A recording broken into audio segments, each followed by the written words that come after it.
Bienvenue sur la chaîne Sciences et Culture TV, la chaîne du savoir. Aujourd'hui, nous allons parler d'un sujet très important, c'est la découverte du micro-ondes. On y va.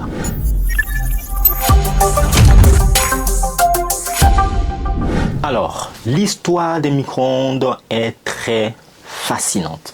Et cela commence bien sûr lors de la Seconde Guerre mondiale.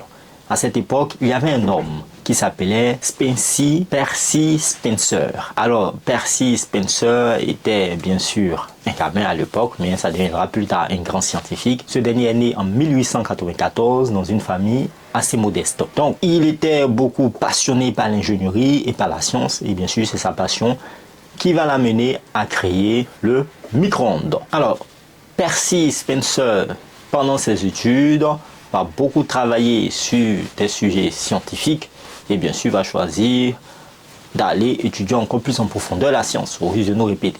Alors, Percy, bien sûr, à la fin de ses études, va travailler dans une entreprise qu'on appelle Raytheon. Oui, c'est une entreprise en fait de technologie, etc. Alors, durant les années 1940, cette fameuse entreprise appelée Raytheon, où travaillait notre cher Percy, avait un projet fascinant. Créer des radars qui utiliseraient bien sûr des magnétrons. C'est quoi un magnétron? Alors, si vous avez suivi la vidéo précédente, vous devez savoir que un magnétron est un petit tube qui a la capacité de créer des micro-ondes. Donc, ce sont des ondes, mais à petite échelle. Et si vous voulez découvrir cette vidéo, vous pouvez cliquer là ou là. Alors, ces radars étaient très essentiels parce que, bien entendu, on devait détecter les sous-marins et les avions ennemis, bien sûr, pour se défendre et pour les attaquer avant qu'ils nous attaquent, bien sûr. Alors, Percy Spencer, l'ingénieur de génie qu'il était, travaillait intensément sur ces radars. Alors, un jour, en 1945,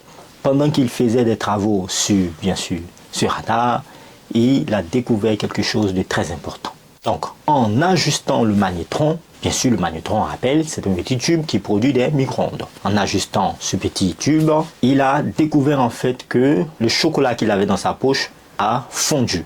Alors, Spencer savait que les choses n'arrivent pas par hasard, que tout phénomène, bien sûr, a une explication, enfin, en général. Alors, bien sûr, le fait que le magnétron se trouvant à côté du chocolat a provoqué la fonte du chocolat n'était pas par hasard, parce que le magnétron produit des micro-ondes, bien sûr, ce qui a excité la molécule d'eau à l'intérieur de son bonbon au chocolat, et ce qui a provoqué, bien sûr, la fonte du chocolat. Spencer, bien sûr, voulait s'en rassurer de cette hypothèse qui était bien sûr embryonnaire à l'époque dans son idée.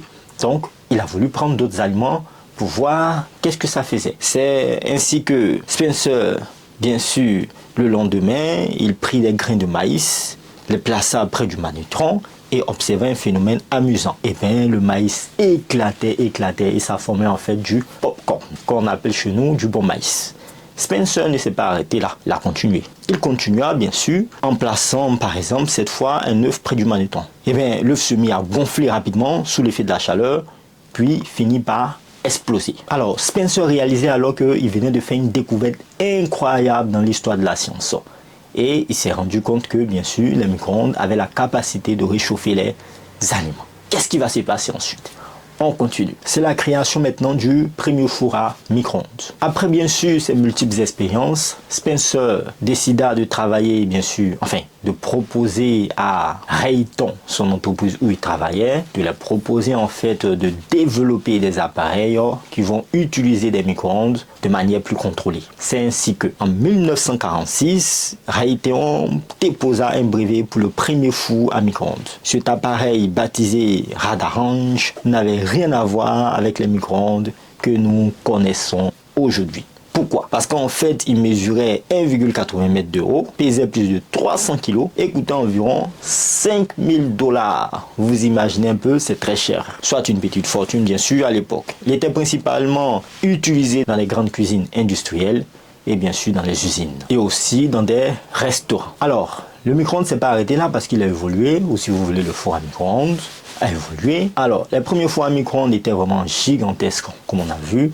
Mais au fil des années, on a réussi à trouver des moyens qui nous simplifieraient un peu la vie. En 1967, Raytheon fit sortir en fait une version du four à micro-ondes plus améliorée. Ceci était un peu plus petit et est un peu plus abordable pour le commun des mortels. Donc ce modèle qui coûtait environ 495 $, bon, toujours plus cher mais plus accessible quand même, plus que 5000 $, et bien était beaucoup apprécié par la population. À partir des années 1970, qu'est-ce qui se passa? Et bien le prix des fours à micro-ondes commença à baisser. Il devient de plus en plus populaire dans les foyers du monde entier. Les ménages appréciaient la rapidité avec laquelle ils pouvaient réchauffer ou cuire bien entendu les aliments. Alors ce qui rend en fait cette histoire encore plus fascinante, c'est que la découverte des micro-ondes pour la cuisson n'était pas en fait le premier but de Spencer. Il travaillait sur en fait le magnétron utilisé dans les radars qui va permettre en fait de détecter les avions ou les sous-marins ennemis. Et c'est dans ce contexte-là qu'il a découvert par hasard qu'on pouvait utiliser ce même magnétron pour réchauffer des aliments. Cela nous montre bien entendu que on peut commencer quelque chose et bien sûr par cette chose, par cette expérience, on peut commencer un nouveau projet. Et dans ce projet-là, on peut faire la découverte d'un autre projet encore plus fascinant. Aujourd'hui, les fours à micro-ondes sont présents dans presque toutes les cuisines du monde. Ils permettent non seulement de réchauffer les plats, mais aussi de décongeler les aliments, de cuire les légumes, du poisson et même de préparer des desserts. Tout cela grâce à un moment inattendu. 1945, lorsque Percy Spencer a remarqué que le chocolat dans sa poche avait fondu à cause du micro-ondes. J'espère que vous avez aimé cette vidéo. N'oubliez pas de liker, de partager et surtout de nous dire aussi si vous avez un micro-ondes chez vous. Enfin, j'espère. Au revoir.